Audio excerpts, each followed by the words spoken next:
Hey everyone, how you guys doing today? Welcome back to Major Mondays. We've got a special guest with you here today, if you can call it Hey, special. Third week back in a row. We got Timmy Two Ticks here from Tuesdays with Tim on the same great YouTube Jesus, it's channel. the I worst know nickname. that's what makes it so good. I'm Timmy Two Ticks, and I'm here to trade on the TSX. All right, well let's go ahead and break down what happened in the market today and get straight to the top five stories you need to know for the stock market this week. Yeah. Looking at the Dow, right? Pretty mixed bag overall. The Dow was down 0.5%, Nasdaq was down 0.4, and then SPY was down 0.03%. I guess that's what happens when you're diversified in your index. But that's, to be expected, I guess, with oil having such a strong comeback, snapping a 2 week loss. Yeah. It was up like, I think, 7% at one point today. What did Yep. we close at here today? Yeah. Well, it was up 7% before they changed the An day, but enormous day. Yeah. It yeah, was back over a good 110. good day there for Yeah. sure. Now, this is moving on the news. Two things happened over the weekend. One was more of a FUD kind of situation. There was attack on Saudi energy and water facilities, causing a minor drop in the refinery, but no casualties, thank goodness. Good. And they said supply obviously would be affected, but it's going to be made up for with their inventory. So it shouldn't affect like their exports, which is nice. Now, that can't be the same Fair. for Europe, right? Because the Europe foreign ministers are pushing for an oil embargo uh, on the fifth round of sanctions against Russia. So we could see Interesting. a massive increase in prices. Russia's Yeah. actually forecasting. Now, granted, this is Russia, right? So they're trying to scare Europe, trying to scare the world, really. But they're Yep. forecasting $300 to $500 a barrel for crude oil if they do Wow. this embargo. But it's not just oil. You need to watch out for the natural gas as well. That's definitely on the high end. I think Yes. something. Yeah. Yeah, that's a little dramatic. Calm down, Yeah. Putin. I mean, no, But seriously, calm down. Go home. But still. Russia accounts for 40% of the natural gas for the 27 EU nations. Wow. Yeah, so I'm That's keeping significant. keeping an Yeah. eye on oil, keeping an eye on natural gas. It's Probably an playing energy it. problem. It's not necessarily an oil problem or a That's right. gas No, it's problem. yeah, It's an energy exactly. problem. Like when you're playing Supremacy 1914. Yeah, You take out the oil, it affects all the other resources. exactly. Exactly. Let's talk about JPow for a second. Right, I've got it in the title notes. JPow strikes back. And that's Yeah, exactly what happened here. He he saw the market reaction now to the 0.25, and we've had a couple of green days in a row because Are it you was kidding only me? 0.25. So Right. So he talks in now the Daddy 15th and the JPow is 16th. dropping the ban hammer. He sees just how positive the market was. Like, oh, okay, 0.25%. Like we can take that. We Icarus over here. We flew too close to the sun. Jay Powell had to come back out here, and he didn't change his message. He just changed his tone. Right. Like nothing Yeah, he said was but different than what he said last week. But now it's he very could realistically consider for the next rate hike a 0.5% rate hike. for he did say. Now why I say his message didn't change is because on last week he kept the possibility open for a 0.5%, but this time he Okay. said there could be multiple 0.5%, which I mean I just kind of took that under like consideration last week when he said that. Like if they're going to do it once, they can do it multiple times. He said it's going to be data driven. I see. So this is kind of the reason for the bit of the market pullback there, I That and guess. plus the oil, right? I don't think anyone Yeah, expected J true. Powell to come out this hawkish after being so quote unquote dovish last week. But it's hard to say with so many like world events going on right now. It's probably a combination of Yeah. both the oil. But I mean, you can look at the charts. There is a dramatic decline as soon as you start talking. Yeah. And I don't know. It's kind of interesting how we are seeing all of these different bits of news from international sources, right? Like everything going on in Russia. Like Yeah, there's a lot that the markets, like they always do, but there's a lot they have to sort of keep up with right now. And news can change very quickly. And everything in the stock market needs to already be changed, basically.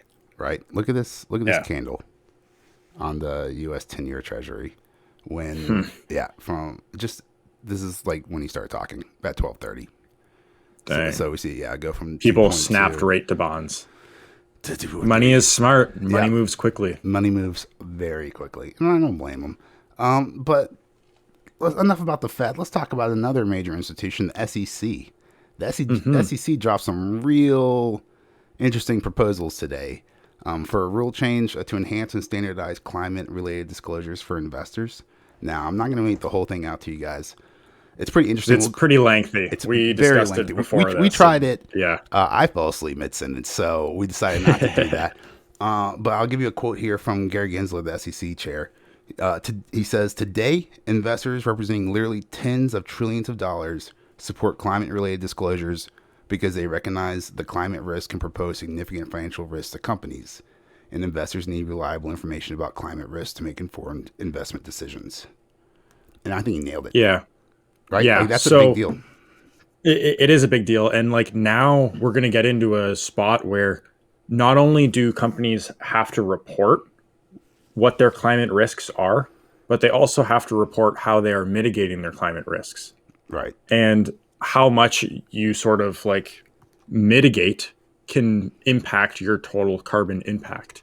Yeah. And right now there's a lot of companies sort of trading carbon credits with green companies whenever they're like a very heavy carbon producing company, and they just buy green or like carbon credits from a green company to sort of offset and be carbon neutral, so they can have a carbon neutral sticker, even though they're the cause of the problem. Yeah. So like all the problems. Yeah. I think disclosure is incredibly important. And the SEC is here to protect the investor. Now I do want to point out that this is a proposed rule change. This will probably, without the people's help, be dead in the water thanks to lobbyists. Yeah, unfortunately. The SEC wants to hear from you. If you do anything at all in the next week, tweet at the SEC, go to the forums, and let your opinion be heard. Right? If you tell as retail traders, we have a voice now. Yeah. Right? Thanks with Gary Gensler, it seems like we might actually have a voice here. I know he's not everyone's favorite, but he's certainly trying. Granted, there's 100 years of institutional filth he's trying to clean up. He can only do it one step at a time. But he needs our help, because without this is our a help, good step the in the right money's going to direction do for it. sure. Yeah. Now, speaking of people power, just a little, not nearly as important as the other major stories we've been talking about, but there's been some controversy with Disney, specifically Disney employees, and them being upset with Disney Corporation, the company, and how they've handled the Don't Say Gay bill in Florida. So they're actually doing a walkout on Tuesday, March 22nd. So, I'm going to be looking at Disney puts to day trade, seeing how far and how dramatic this walkout is. I also I guess wouldn't be going to Disneyland tomorrow. You're going to have a bad time. Yeah, it would suck to have a trip booked right now. Right? And then... Sorry, we're closed. No, they'll let you in. They just won't have anyone to like press the button for the ride. $5,000 for these. Yeah, you're just walking around Galaxy's Edge like it's after Order 66. You're like, where is everyone? Yeah, they're dead, Jim. Now, the last thing I want to talk about is a new competitor in the EV space. Ooh, who? Do you want to guess who it is? I already know. I'll give you two guesses because you already know the answer. It's Cadillac. Yeah. Cadillac started their new production of their EV SUV called Lyriq.